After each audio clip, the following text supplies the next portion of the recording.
नमस्कार, जय हिंद, वंदे मातरम। आप देख रहे हैं चाणक्य न्यूज इंडिया का खास कार्यक्रम चाणक्य स्पेशल और मैं हूं अशोक मिश्रा। और आज चाणक्य स्पेशल में एक बार फिर मैं आप सबके सामने कुछ ऐसी घटनाओं को लेकर सामने आया हूं जिसको सुनकर आज सुबह से हम सब हतप्रभ हैं। कुछ ऐसी चर्चाएं भी हम करेंगे जिनको लेकर सालों से विवाद चल रहा है। इन्हीं सब मसलों पर बातचीत करने के लिए मेरे उत्तर प्रदेश स्टेट कोऑर्डिनेटर राजेश वर्मा जी मेरे साथ मौजूद हैं।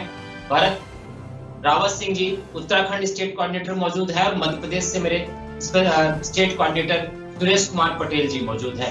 चलिए मैं बढ़ता हूँ, शायद राजेश वर्मा जी को मेरी आवाज नहीं मिल पा रही है। मैं बढ़ता हूँ सुरेश पटेल जी मेरा अगला सवाल आपसे है कि जिस तरह से उत्तर प्रदेश के झांसी में ये घटना घटित हुई है, पटेल जी ऐसे में आपको क्या लगता है कि इस तरह की जो घटना है देश में दोबारा कहीं न दोहराई जाए, इसके लिए कोई सख्त कदम उठाने की जरूरत है?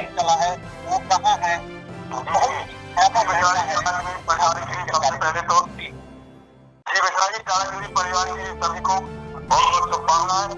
और इस जो झांसी मेडिकल कॉलेज में जो दुर्घटना हुई है, सबसे पहले तो उनके परिवारजनों को जिन्होंने अपने नवजात शिशुओं को खोया है, उनके प्रति हमारी और हमारे चालक परिवार की ओर से गहरी संवेदना है। उनको इस कारण दुख सहने की का प्रदान करें। आज जो दुर्घटना हुई है, गंभीर घटना है। जो नवजात शिशु है उनको मालूम है, जो छोटे नवजात शिशु है ऐसे बाढ़ में इस तरह की घटना होना, ये अपने भारत देश के लिए बहुत निंदनीय दुर्घटना है। इस घटनाओं की सबसे पहले तो इस घटनाओं में स्टाफ की जो वहाँ ड्यूटी करते थे, डॉक्टर रहते हैं, उनकी बहुत बड़ी लापरवाही है। ऐसे लोगों के प्रति सख्त से सख्त कड़ी कार्रवाई होना चाहिए। इस तरह की जो दुर्घटनाएं भविष्य में ना हो और हमारे ऐसे जनमानस को दुर्घटनाओं से क्षतिपूर्ति ना हो। इसलिए शासन प्रशासन से इस ओर विशेष ध्यान देने का है कि यहाँ पर सामुदायिक हॉस्पिटल और स्वास्थ्य व्यवस्था रहती है, वहाँ पे स्पेशल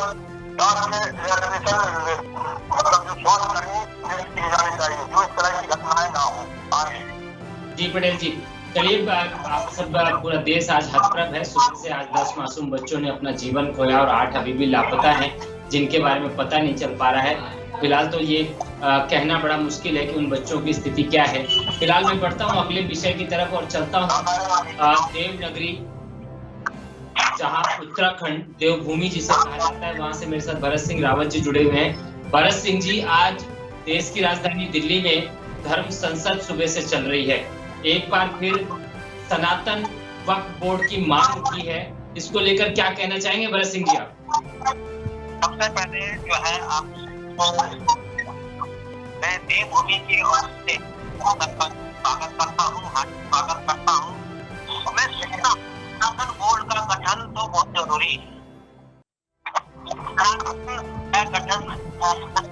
बोर्ड का गठन नहीं होता है तो मैं समझा तो जो है समाप्त हो चुकी है और इससे पूरे देश में सनातन धर्म को नुकसान हो रहा है। इसलिए बहुत जरूरी है कि सनातन बोर्ड का गठन हो। मेरा आपसे एक सवाल है भरत सिंह जी।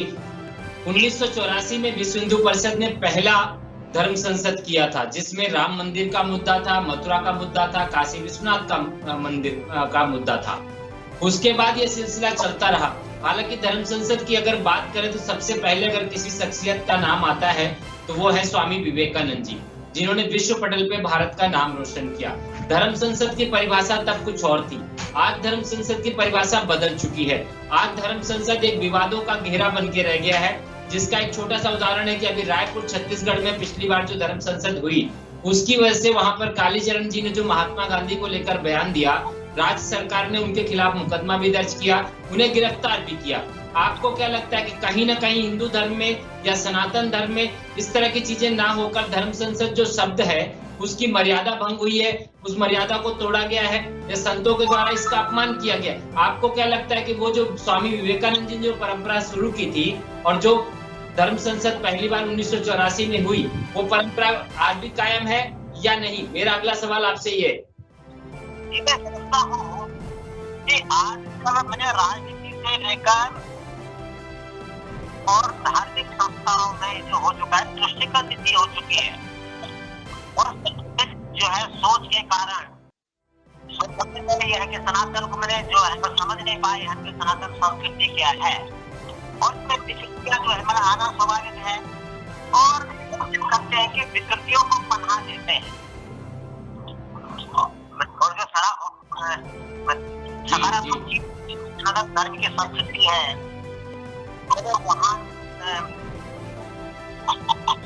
वहाँ तक पहुँच नहीं पाते हम लोग समझ नहीं पा रहे हम लोग।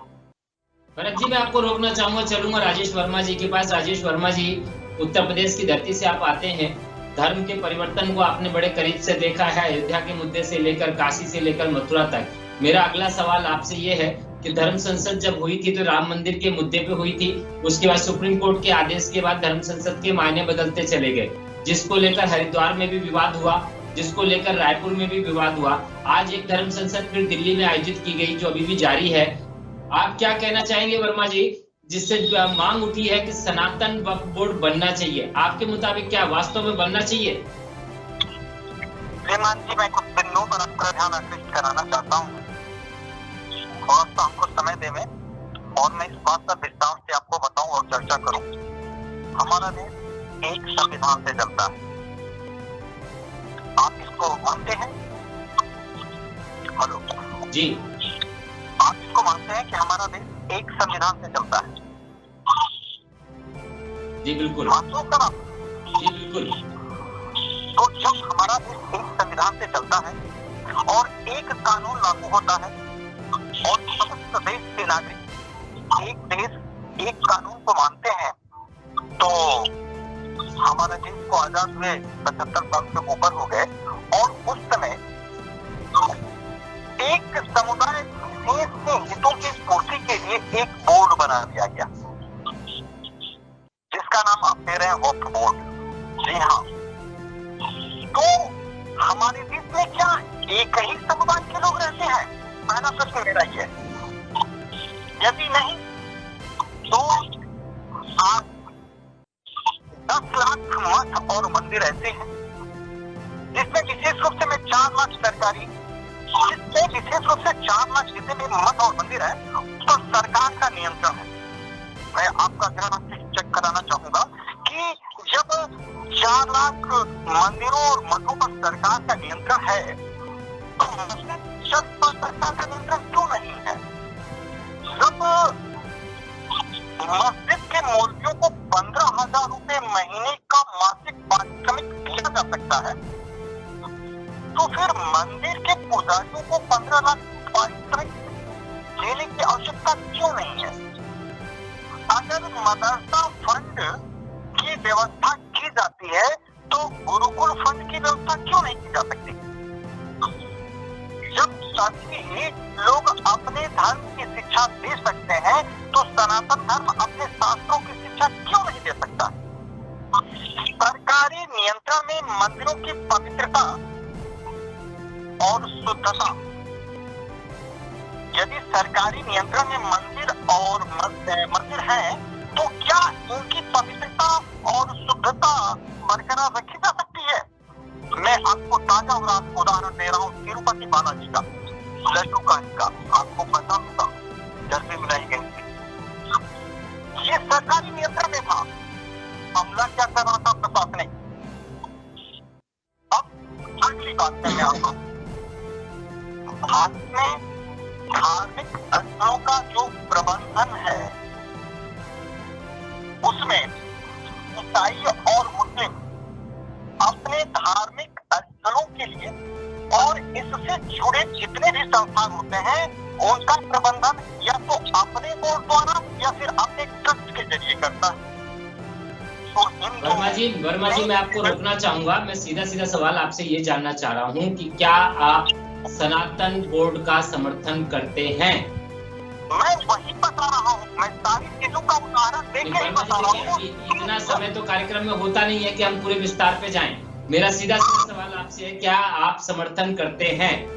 जी, मैं समर्थन करता हूँ, क्योंकि जब वक्फ बोर्ड अपने अनुयायियों के हितों की रक्षा कर सकता है तो सनातन बोर्ड क्यों नहीं बन सकता अपने अनुयायियों के हितों की रक्षा करने? आपको ऐसा नहीं लगता कि इससे एक नया विवाद देश में पैदा होता जा रहा है? नहीं, आपको ऐसा नहीं लगता है कि जब देश एक है, संविधान एक है, तो संविधान के दायरे में सभी लोग आते हैं, तो सनातन को अछूता क्यों माना जाए? चलिए मैं बढ़ता हूँ अपने साथी सुरेश पटेल जी की तरफ। पटेल जी वैसे भी आरएसएस के बहुत वरिष्ठ सहयोगी हैं। पटेल जी, मेरा अगला सवाल आपसे है। 1984 में विश्व हिंदू परिषद ने पहला धर्म संसद किया था, उसके बाद धर्म संसद के मायने बदलते चले गए। आज दिल्ली में सुबह से धर्म संसद चल रही है और जिस तरह से संतों के बयान निकल के आए हैं, जिस तरह की उनकी मांगे निकल कर आए हैं, क्या कहना चाहेंगे पटेल जी आप? बिल्कुल, धर्म संसद जब भी होती है तो अलग अलग धर्म गुरुओं के अलग अलग बयान आते रहते हैं। धर्म संसद इसलिए लगाई जाती है कि सबके अलग अलग हाथ निकल के सबका एक ही ध्येय रहता है कि भाई धर्म विश्व संगठन या जो भी अलग अलग संगठन है संसद के माध्यम से अपने अपने विचार रखेंगे। तो सभी धर्म संसदों का एक ही मानना रहता है कि जिस तरह से मंदिरों के लिए या हिंदुत्व के लिए एक बोर्ड का गठन होना बहुत अनिवार्य है। अब रही बात ये कि इस पर विवाद बढ़ता है, तो विवाद को जब धर्म संसद की बात होती है तो विवाद हर स्थिति में आगे रहता है। जैसे पहले धर्म संसद 1984 में राजधानी में दिल्ली में हुआ था, उसके बाद जो धर्म संसद हुई है उसमें विवाद बुरा है, घटना नहीं है। पिछले साल हरिद्वार में भी आयोजित धर्म संसद को लेकर सबसे ज्यादा विवाद हुआ था, जिसको बिहार जहरीले वाटर दिए गए थे। ऐसा ही योगीनंदन महाराज जी ने अभी सनातन बोर्ड की मांग उठाई है, जो जायज है और सनातन बोर्ड होना चाहिए, क्योंकि जिस तरह से वक्फ बोर्ड है तो हमारे भारत देश में सनातन बोर्ड होना अनिवार्य है। तो हम हिंदुओं की रक्षा हो सकती है आने वाली समय में स्थिति और गंभीर होगी। मतलब आप ये कहना चाहते हैं कि हिंदू इस समय खतरे में है? जी मिश्रा जी, आप ये कहना चाहते हैं कि हिंदू धर्म इस समय खतरे में है, उसको बस सनातन बोर्ड की जरूरत है हिंदू धर्म की रक्षा करने के लिए? बिल्कुल मिश्रा जी, आने वाले समय में हिंदुओं के लिए स्थिति भयानक होगी। बांग्लादेश अभी है जो हमारे सामने है, तो स्थिति भारत की भी ऐसी होगी यदि इस पर कोई लगाम नहीं रहेगी। चलिए मैं बढ़ता हूँ तो देवभूमि उत्तराखंड की तरफ। भरत सिंह रावत जी मेरे साथ मौजूद हैं, देवभूमि से आते हैं। वहां तो हर जगह मंदिरों का और तीर्थ स्थलों का एक ऐसा हुजूम है कि पूरे उत्तराखंड को देवभूमि कहा जाता है। भरत जी, क्या कहना चाहेंगे आप? जी, यहाँ तो देवभूमि में जो है सभी चाहते हैं कि सनातन बोर्ड का गठन हो। आपको क्या लगता है भरत जी कि सनातन बोर्ड का गठन अगर होता है तो इसमें देवभूमि में जो मंदिर हैं, जो वहां पे जो धर्मशालाएं हैं या जो मठ हैं, उनके हालात में कुछ बदलाव होगा, आपको लगता है?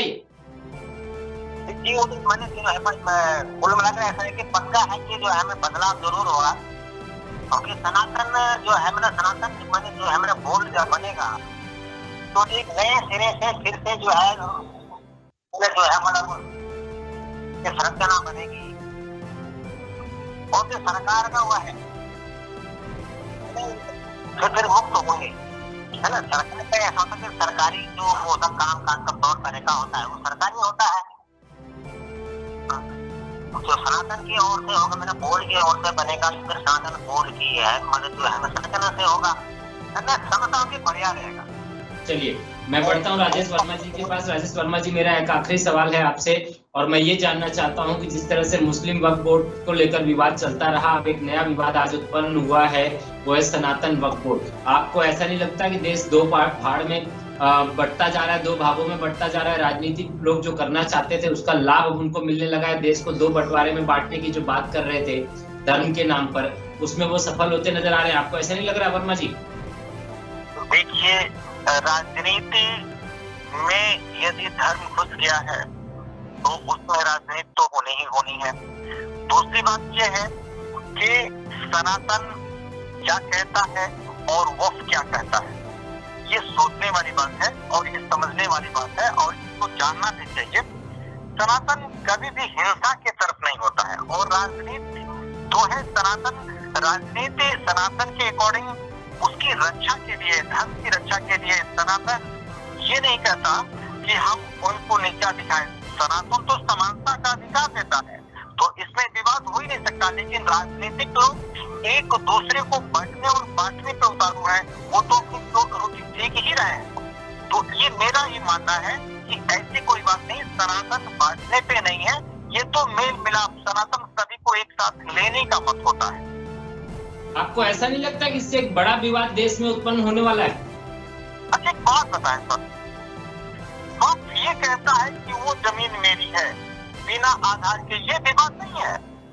कल को सनातन बोर्ड भी ये कहने लग गया कि ये मस्जिद की जमीन मेरी है, फिर क्या करिएगा? नहीं, सनातन जो है अपने मंदिरों के हितों की रक्षा की लड़ाई लड़ेगा। नहीं, मुस्लिमों का जो वक्फ बोर्ड बनाया गया था वर्मा जी, वो भी उनकी मस्जिदों के हितों के रक्षा के लिए बनाया गया था, ये कहते हुए कि अल्पसंख्यक हैं, मुट्ठी भर लोग हैं, इनको सुरक्षित रहना है, इनके लिए बोर्ड चाहिए, ठीक है। और एक वक्त अब ऐसा आया कि मुस्लिम वक्फ बोर्ड ने जहां गमछा रख दिया, रुमाल रख दिया, वो जमीन उसकी। अब कल को जो सनातन बोर्ड की आज मांग उठी है, मान लो सरकार उसको मान भी लेती है, तो कल को जहां पे भगवा लहरा दिया गया वो जमीन उसकी, तो देश दो भाग में नहीं बट गया। सनातन ये न कभी किया है न कभी कर सकता है।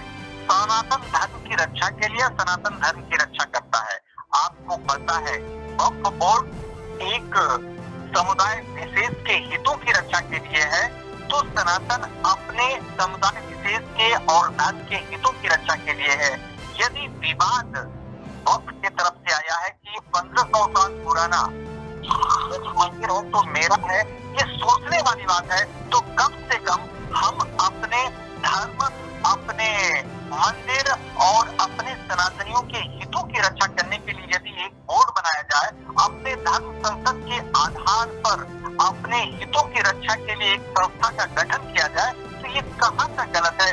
संविधान सभी को समान अधिकार देता है, तो जब संविधान एक बोर्ड को अधिकार दे सकता है, तो क्या सनातन बोर्ड को अधिकार नहीं दे सकता है? जबकि हमारे देश का बंटवारा धर्म के आधार पर हुआ था, और जब हमारे देश का बंटवारा धर्म के आधार पर हुआ था, तो एक व्यक्ति विशेष को एक अधिकार देने की आवश्यकता क्यों पड़ी?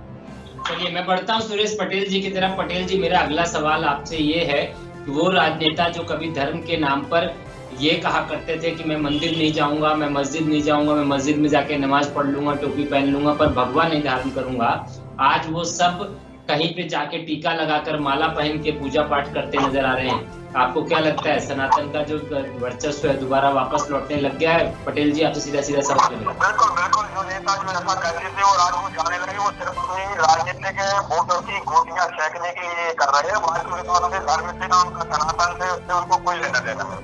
उन्हें तो सिर्फ अपने स्वार्थ की राजनीति और अपने सत्ता हासिल करने के लिए सब धर्म कर्म उल्टा सीधा करते रहते हैं, और उनको उससे कोई लेना देना नहीं, ना देश से ना देश की खिलाफ।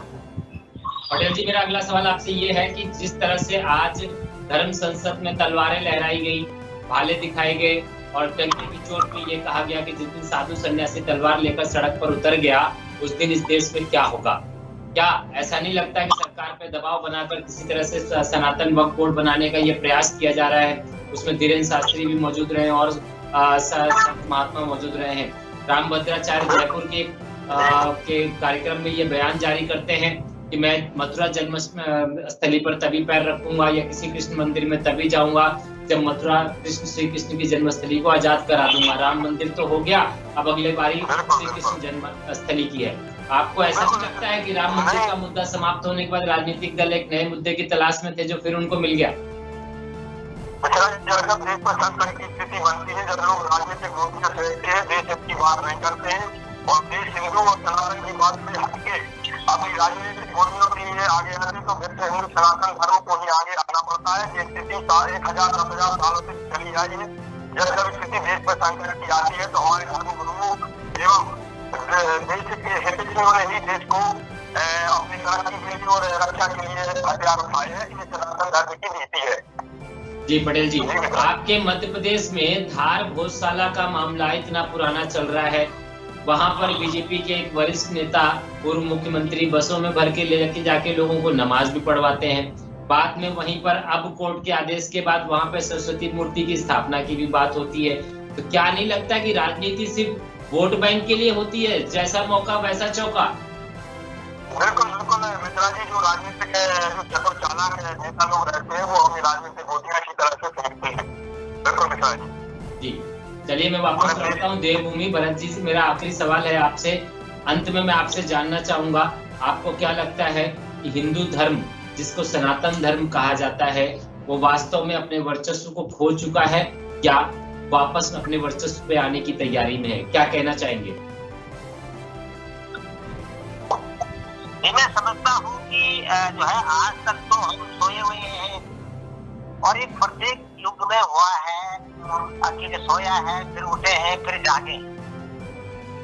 मैं समझता हूँ कि मैंने जो है मतलब फिर से जागरण हो रहा है और हिंदू जो है समाज और संस्कृति फिर से जो है जागृत होकर और जो शिखर को छूने का प्रयास जो है हो रहा है।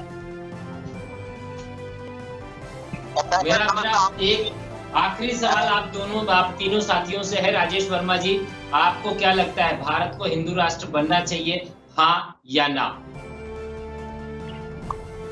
देखिए, भारत समभाव और समान अधिकारों वाला देश है और जब हमारे राष्ट्र को धर्म के आधार पर बांटा गया था तो हिंदू का सवाल पैदा ही होता है और भारत को एक हिंदू राष्ट्र होना ही चाहिए।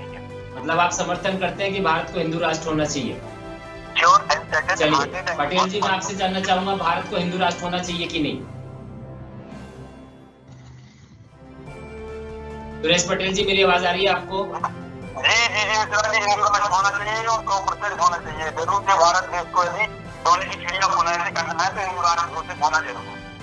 भरत सिंह रावत जी, मेरा आखिरी सवाल आपसे, भारत को हिंदू राष्ट्र होना चाहिए या नहीं? ये तो बिल्कुल होना चाहिए, सनातन राष्ट्र होना चाहिए, हिंदू राष्ट्र होना चाहिए, बिल्कुल होना चाहिए। चलिए, आप सभी साथियों को बहुत बहुत धन्यवाद। और मैं अंत में अपने सभी दर्शकों को ये कहना चाहूंगा कि जिस तरह से देश में राजनीतिक दलों ने अपनी राजनीतिक रोटियां सेकने के लिए धर्म को बांटना शुरू किया, भारत में धर्म कभी बढ़ता नहीं था, लेकिन अपने वोट बैंक की राजनीति की वजह से आम जनता को बहलाकर, फुसलाकर और पुचकार कर लोगों ने वोट धर्म और राजनीति, जाति और मजहब में बांटना शुरू किया। और आज वो इतना हो चुका है कि एक तरफ वक्फ बोर्ड का विवाद चल रहा है, दूसरी तरफ सनातन बोर्ड की मांग उठ पड़ी है।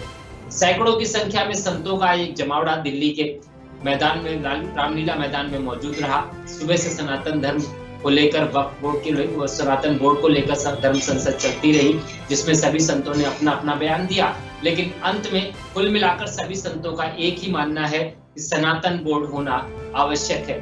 भारत कहीं न कहीं अब हिंदू राष्ट्र बनने की राह पर चल पड़ा है। अब देखना ये होगा कि भारतीय जनता पार्टी की जो सरकार केंद्र में बैठी है, ये उसके लिए एक मुसीबत बनती है या उसके लिए एक आसान राह बनती है। फिलहाल चाणक्य स्पेशल में आज इतना ही। दीजिए मुझे इजाजत। जय हिंद, वंदे मातरम।